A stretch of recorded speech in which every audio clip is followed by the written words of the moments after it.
Il y a eu Jane Birkin, bien sûr, mais aussi Brigitte Bardot, brièvement, ou encore Bambou. Point.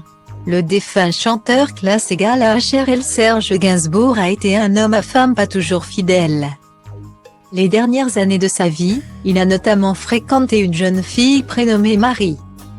Celle-ci sort aujourd'hui du silence et relate cette liaison amoureuse dans les pages d'un livre intitulé Il était une oie.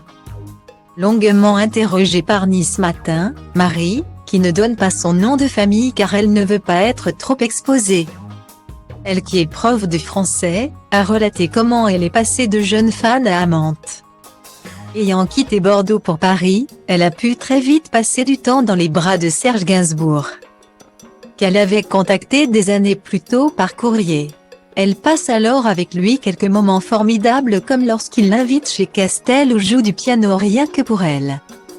Une histoire qui durera, selon elle, 3 ans. Et qui, au bout du compte, prendra vite une tournure moins idyllique que prévu. La première fois qu'il m'a invité à dîner, j'étais sur un petit nuage mais je me suis vite rendu compte que Gainsbourg était devenu Gainsbar. Il picolait dès le matin, il fumait constamment aussi, se souvient-elle. Selon Marie, la séparation de Serge Gainsbourg d'avec Jane Birkin, mère de sa fille Charlotte, l'avait marqué à vie et il était devenu incapable d'aimer vraiment.